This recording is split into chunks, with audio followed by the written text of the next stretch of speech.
ydin ja sydän on alueellinen yhteinen tahtotila, jota on lähdetty yhteisesti jalkauttamaan.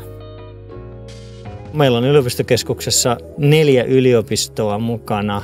Poikkitieteellisen työskentelyn kynnykset on äärettömän matalat ja on saanut olla monta kertaa todistamassa, kun syntyy semmoisia tutkimushankkeita, joita voisi pitää epätodennäköisinä noin normaalissa ehkä tuommoisessa yliopistoarjessa. No kyllä mun mielestä yliopistokeskuksen toiminnassa tärkein on nimenomaan se yhteistyö. Eli yksittäin me ollaan kaikki aika pieniä toimijoita, mutta kun me ollaan osa yliopistokeskusta, niin siinä meillä on tietenkin, voisi sanoa, hyvä ankkuri. Ollaan saatu paljon uusia ideoita, uusia näkemyksiä myöskin siihen, että mitä taideyliopiston toiminta voi olla suhteessa muihin yliopistoihin. Tässä on ollut valtava etu ensinnäkin siinä, että miten helppo oli jotenkin verkostoitua eri alojen tutkijoiden ja ihmisten kanssa. Se on ihan huikeeta. Me tullaan eri tieteenaloilta ja se on tuonut valtavasti semmoista uutta energiaa ja näkökulmaa tähän mun omaan työhön ja mun omaan ajatteluun myös. Tieteellinen innovaatio parhaimmillaan elää ja sikiää sellaisesta, että meillä on tietty määrä jaettuja intressejä ja ajatuksia, mutta ei liikaa.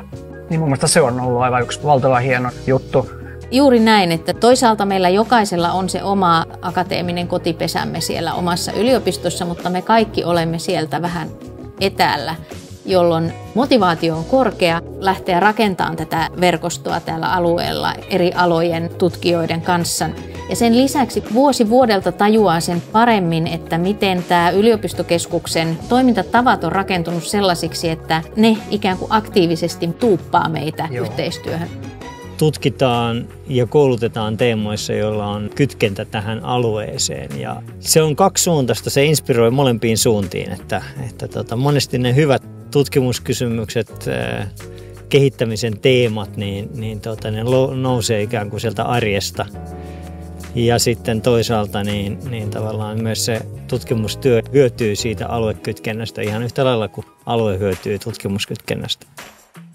The role of University Consortium of Seinäjoki is to bring that research into closer to the development activities of the region and to support small companies to keep being modern, to showcase new technologies, to give example of possibilities in terms of digitalization of manufacturing.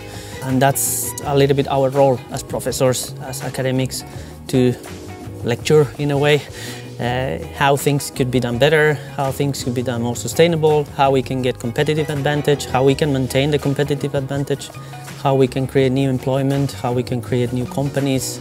Me voidaan tuottaa uusia oivalluksia, joilla parhaimmillaan on sitten näille yrittäjille tai yrityksen päätöksentekijöille oikeasti sellaista arvoa, että ne toimii sen bisneksen kehittämisen. Jos ei ajurina, niin ainakin sytykkeenä.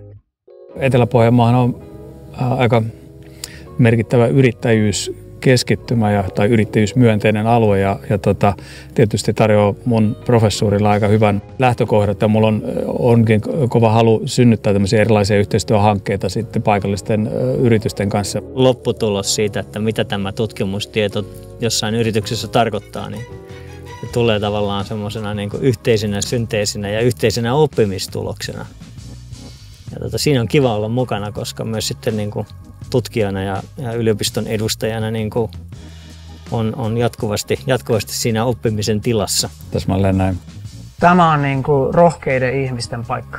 Ja täällä ei riskinottoa kavahdeta eikä sitä moitita, päinvastoin se vähintään sallitaan tai jopa siihen rohkaista.